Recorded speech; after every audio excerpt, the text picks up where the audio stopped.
Something very important for Democrats just happened in Pennsylvania. I believe as fervently as anyone in the value of a 4-year college degree, not just as a path to professional opportunity but also as preparation for informed, thoughtful citizenship. I've written extensively about that, and I wouldn't take back a word. But I also believe that this particular credential has become too divisive an emblem in our culture wars, too bold a fault line. For that reason among others, I'm impressed and excited by what Josh Shapiro, the newly installed Democratic governor of Pennsylvania, just did. On January 18, his first full day in office, Shapiro signed an executive order that dispensed with the requirement of a 4-year college degree for 92% of positions in state government, meaning roughly 65,000 jobs. His action rightly recognized that such a degree is no guarantee of competence, no exclusive proof of intelligence, and often less relevant than work and life experiences that have nothing to do with lecture halls. But it recognized, too, ways in which the Democratic Party is vulnerable, and it sent an important message to voters who feel that the party doesn't see or have much regard for them.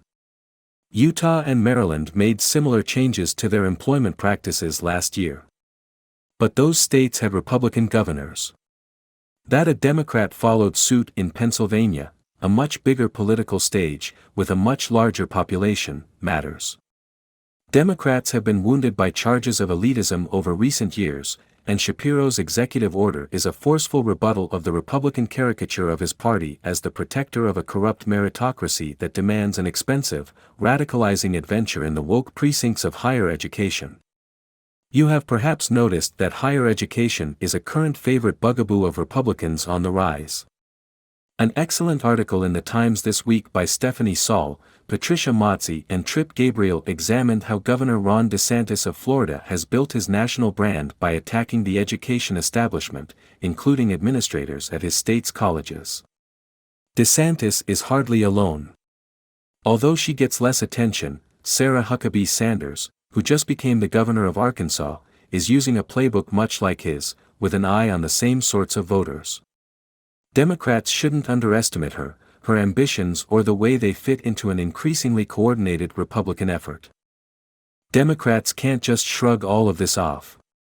Shapiro obviously gets that. Rather than dismissing the voters his party has lost over the past decade, he's trying to understand them. During his campaign, for example, he convened focus groups of Pennsylvanians who had supported Donald Trump to figure out how Democrats might win them back. His executive order is a step in that direction. I'm liking Shapiro. I'm liking him a lot. I like his perceptiveness and his acumen.